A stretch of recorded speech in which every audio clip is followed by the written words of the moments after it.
All right, we should be ready to go. Awesome. Thank you to everyone joining us today. I'm really looking forward to this episode with Sal Acosta. He has a fascinating life story, which we'll get into in a second. The first time I met him, he reminded me kind of Dos Equis' most interesting man in the world. He spent time in the Caribbean, in Civil Air Patrol, had an engineering career and business career, and is most recently a managing partner at Landon and Associates, which is a business brokerage firm based out of Pittsburgh. Their geography reaches into Ohio, West Virginia, and obviously Pennsylvania, and they're industry agnostic. One thing that stood out to me the first time that I spoke with Sal is the level of care and thought that he puts into his listings. If I remember correctly, you actually have a member of your team that does boots on the ground marketing. I remember a story about her going door to door at restaurants and bars as part of your operation, that you really take time with each of the listings that you take on. But before we get into that, I'd love to have people hear a bit about your personal story and what drove you to business brokering. I remember being very curious and entertained the first time I heard it. Well, William, thank you very much for having me on your show. Yeah, just real quick, my academic background, I'm an electrical engineer and I did my MBA right after that. And I started with a pretty much traditional sort of corporate career, working for blue chip companies in electronics and electrical manufacturing like Hewlett Packard, Motorola, Lutron Electronics, which is the people that do the lighting controls, and ABB, which is a big European electrical company. At the same time, though, I was always intrigued by entrepreneurship. Always had what now is called side gigs. We didn't call them back then, but I always had some entrepreneurial side gig kind of going on at the same time. And what happened was I went up the ranks in my corporate career and was lucky enough to have some pretty high level jobs. And at some points in time, when I was in electronics manufacturing, electrical manufacturing, started to get involved doing deals under the corporate umbrella, buying subcontractors, selling subcontractors, product lines, and those types of transactions. And then there came a point in my career where if I wanted to continue those corporate tracks, I would have had basically to go overseas full time, Sure. whether it would have been China or Vietnam or wherever. To be quite honest with you, I was at a stage in life where I didn't want to do that. So then it came down to, okay, if you're not going to do that, what do you like to do? What do you know how to do? And what can you get paid for doing? And I said, well, I liked facilitating all these buy and sell transactions.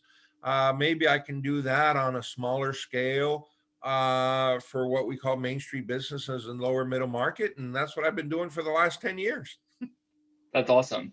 And was it even, I guess, called business brokerage when you started thinking of that? Was that a phrase that you were familiar with?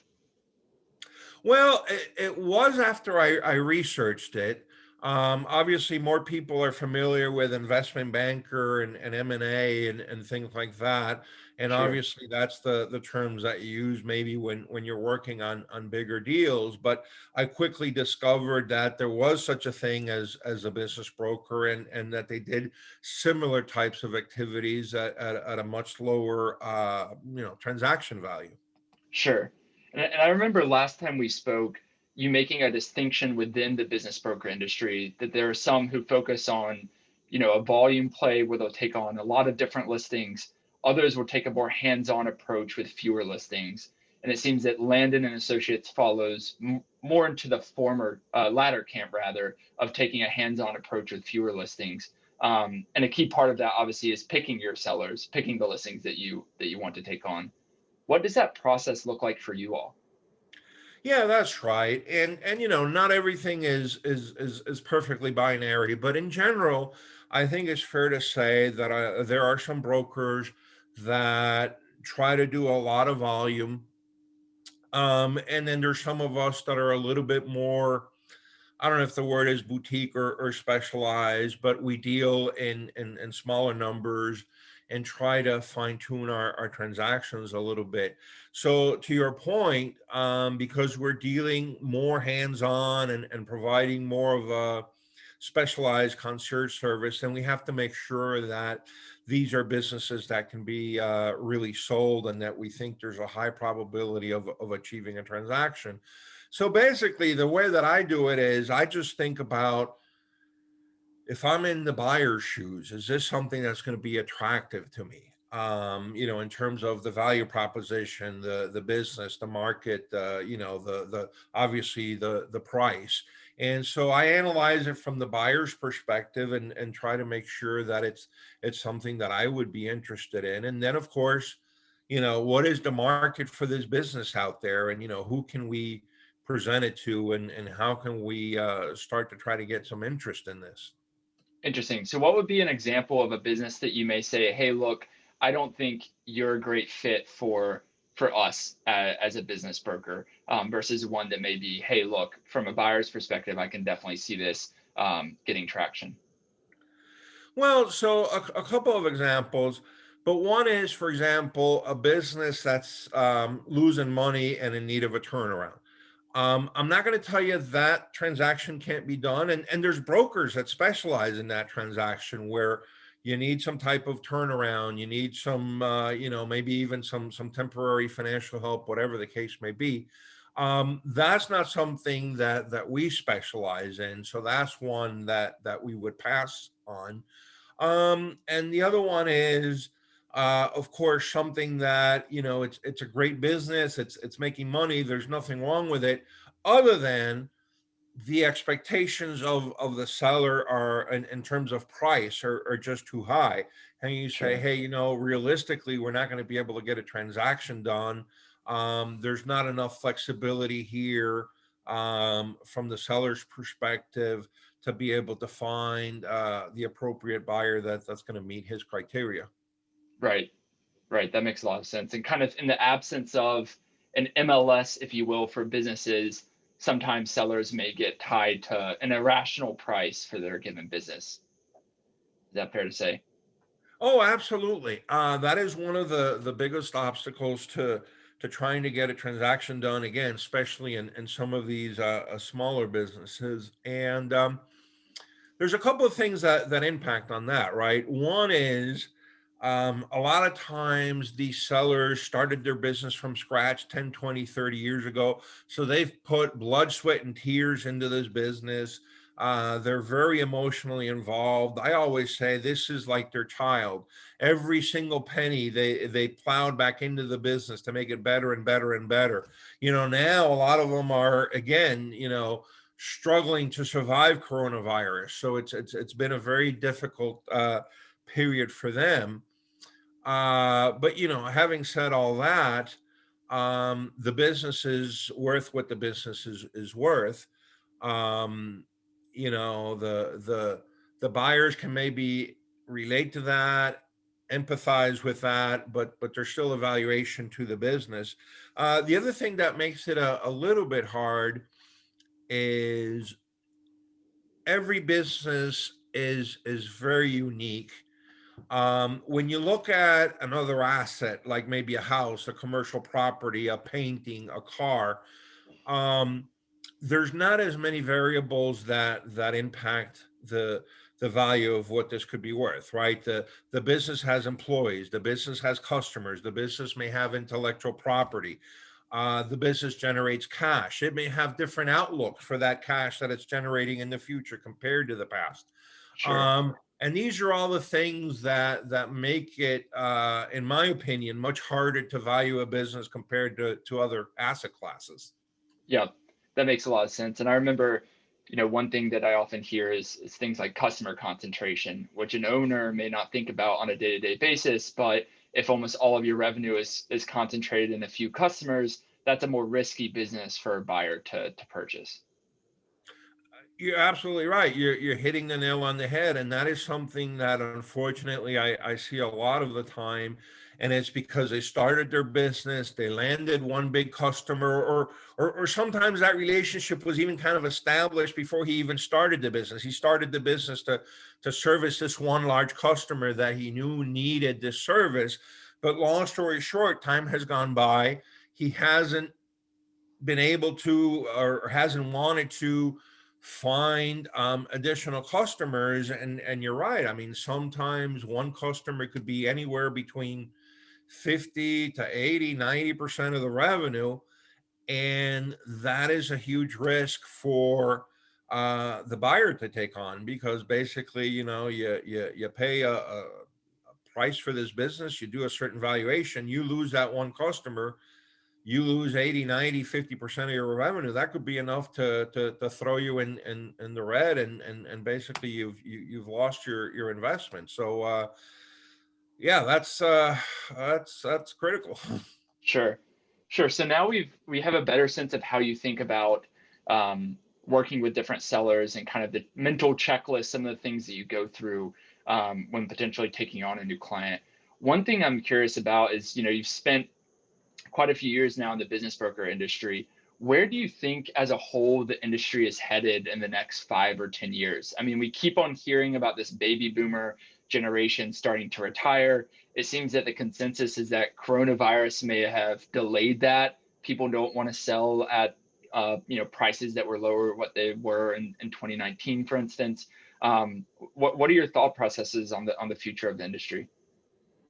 Well, first of all, it's interesting because as we were talking a little bit about at the beginning, a lot of people don't even know there's a thing called the business broker. Most people know that there's a thing called the realtor.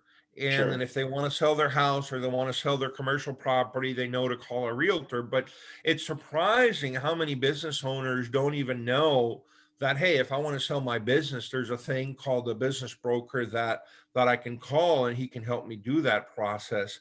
So I think there's a lack of education and communication and awareness in the market. And your point, it's going to get worse in the sense that um, there's a lot of baby boomers that want to retire even under normal circumstances before coronavirus. Now they may have delayed for a year or two, but they're going to come back on the market.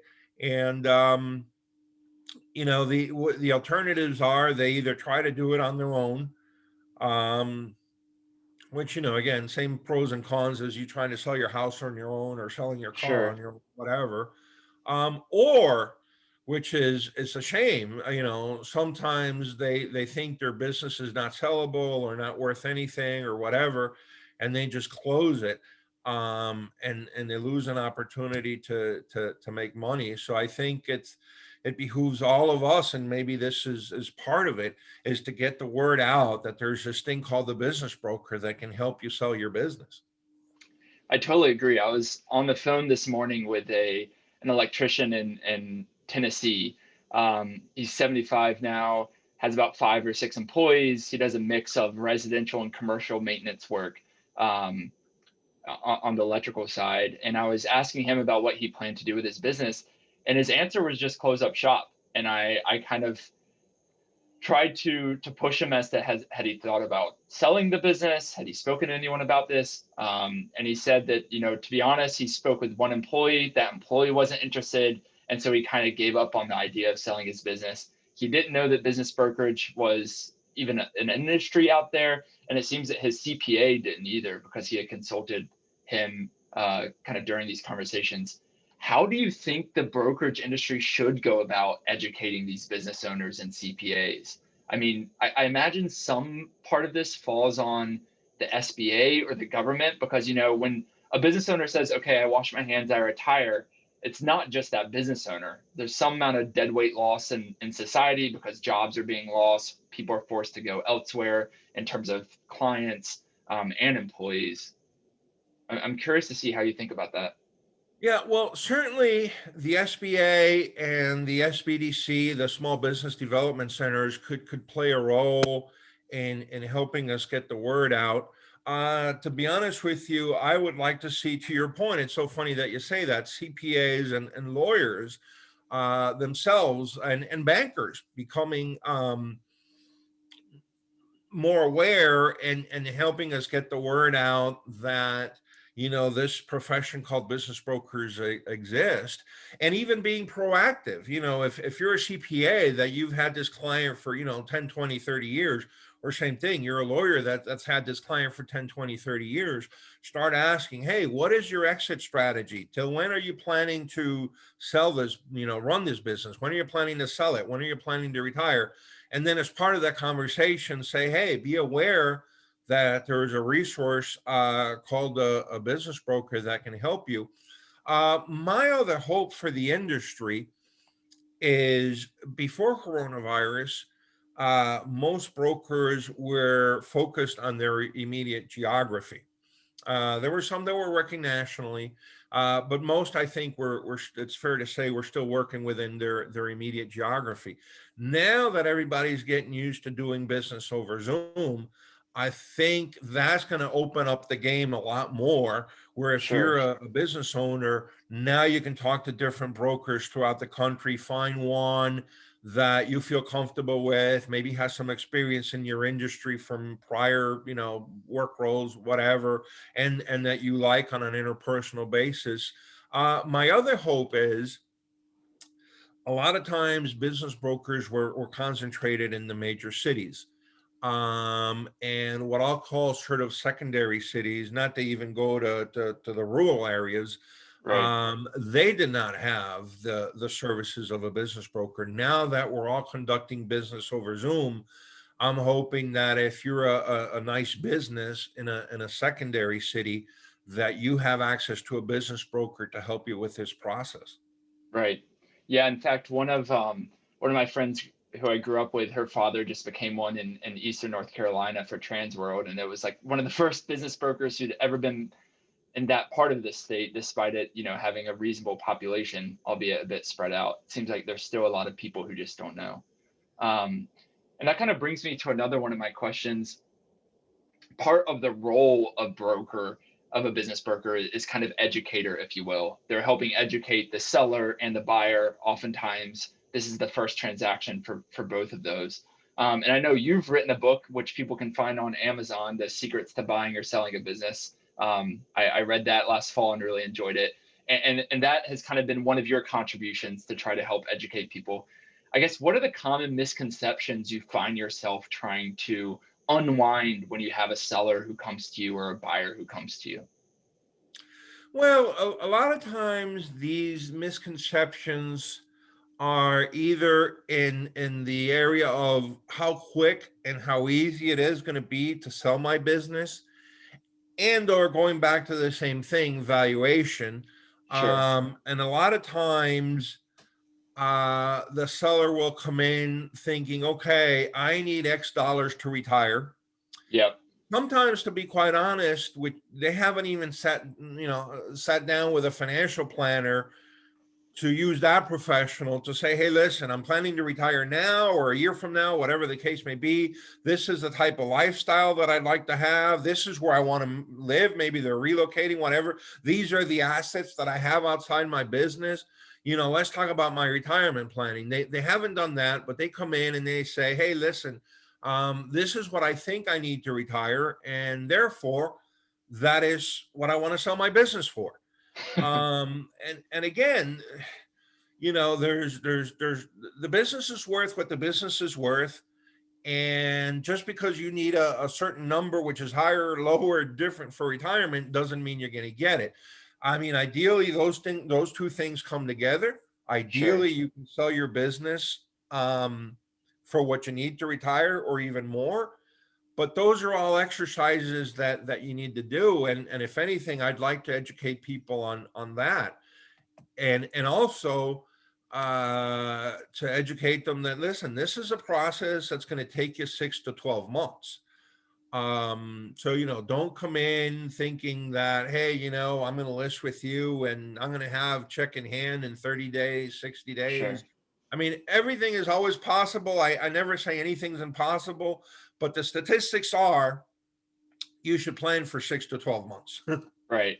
And I imagine another part of it is that they may think they're going to get, a whole lump sum in one check when the deal closes. And oftentimes there's some component of seller financing in the deal that ultimately comes to fruition. Absolutely, you're exactly right. And not only that, certainly right now, where it's becoming a lot harder to forecast future business performance because of coronavirus. Coronavirus has created a lot more uncertainty, has created a lot more risk.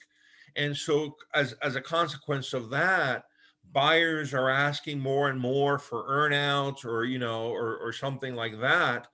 So you're absolutely right. I mean, you may say, hey, listen, you're going to get this much money up front, but the other one is an earnout. That's going to depend on the business hitting certain financial performance or certain milestones in the future. So as a seller, you have to be cognizant and recognize that if that used to happen in the past, it's going to happen even more now because of coronavirus. Sure, sure. And when a seller starts to think about getting their business ready to go to market, they hear the 6 to 12 months, and they may think to themselves, "What can I do to help speed that process up?" What would your advice be? Well, there's a lot of things you can do to speed the process up. Um, One is what I call, and a lot of people call, do a reverse due diligence, which is basically put yourself in the shoes of the buyer and say, okay, what documents, what information are they going to be looking to get?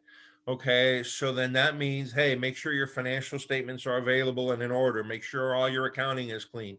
Make sure your tax returns are available in order.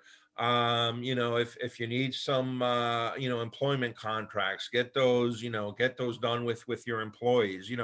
Basically, is simulate and go through the process as if you were the buyer and all the things that you're going to be asking for, and make sure all that information, all those documents are available. Again, a business broker can help you with that. They can say, hey, listen, typically for your type of business, for your size of business, these are the things that a buyer is going to be looking to get from an information perspective. So let's make sure we have all that correct and available to give to him as quickly as possible when at the right stage in the process. The other one is you may want to start talking to a bank, and a lot of times you can get your business sort of pre-qualified for an SBA loan, which is very powerful. You can go to the potential buyer and say, hey, listen, the bank has looked at this in terms of an SBA guaranteed loan. They like what they see. So if they like you also, then, we're 80% of the way there. And that's another way to shave a little bit of time out of the process. And beyond that, just the obvious, start the marketing process as soon as possible, because nothing happens until you start the marketing process. Right. And I think educating sellers about that more and more can help, because not only does it help reduce the total transaction time, at least from speaking with you earlier, one thing that may happen is buyers reach out, the information isn't ready, buyers lose interest and go with another business. So it could also help you close those leads that could be interested. Oh, absolutely. I'm always a big believer in the saying of time kills deals. The longer a deal takes, the higher the probability that it won't be finalized, for many reasons. One is simply the buyer may be looking at other deals. Other things may come on the market. His personal situation may change for whatever unforeseen reason. So we just have to think that time is risk, and the longer it takes to do a deal, then the more risk you're putting on there that something will happen before you can close. Right. Well, this has been really, really helpful, Saul. So thank you so much for joining us for this episode. I wanted to give you a few minutes to give any call outs or shout outs for Landon and Associates. I know that you all have a great operation in Pittsburgh, but you definitely serve more than just that area. Yeah, well, the only thing I will say, and it goes back to everything we've been talking about, and in terms of education, in terms of everything, is I would encourage anyone that is viewing or listening, even if you're planning to sell your business in 5 years, call me now. I don't mind having a conversation now, even if you come in and you say, hey, Sal, whatever, I'm 60. I've met with my financial planner. I'm not going to retire till 65 for whatever reason. Okay, fine. Let's start having that conversation now. Because also, by the way, if there's things we need to improve to make that business as valuable as possible and as easy as possible to sell when the time comes, if we have 1, 2, 3, 4, 5 years to execute that, we have a much better chance of success than if you come to me and say, hey, Sal, I'm up to here. I want to sell my business right now for whatever I can get. And let's just start the process. And it's fine. We'll start the process. We'll sell what you have in place, and the market will tell you what it's worth. But if we start 5 years early, we can do a lot of improvements that, again, are going to increase the value of that business when you want to sell it, and are going to make it easier and quicker to sell it. So just Right. the one piece of advice is call me. I don't mind how early you call me. Just we'll start the conversation. Exactly. And if anything, the last year has shown us that the ball isn't always in our control. So it's better to start early. You never know when a pandemic is going to hit the world. Yeah, oh, you're absolutely right. I mean, that's what a lot of people call a black swan event. I mean, if 2 years ago, you had told me, hey, Sal, there's going to become a period of time where people are not going to be allowed to go to restaurants. People are not going to be allowed to get on planes. They're not going to be allowed to travel. They're not going to, everybody's going to be working in their houses. I would have said, listen, you're watching too many sci-fi movies, okay? But yet here we are. Now, what I can't tell you is what is the next black swan event going to be? I Right. wish I knew that. Don't we all? Awesome. Well, thanks again for your time, Sal. And if you enjoyed this, make sure to like and subscribe. And I know that Sal also has a YouTube channel that this will be going out on, where he has his own content to help educate business owners and prospective business buyers. So make sure to check that out as well. Thank you, William. Pleasure being here with you today. Yep. Talk to you soon.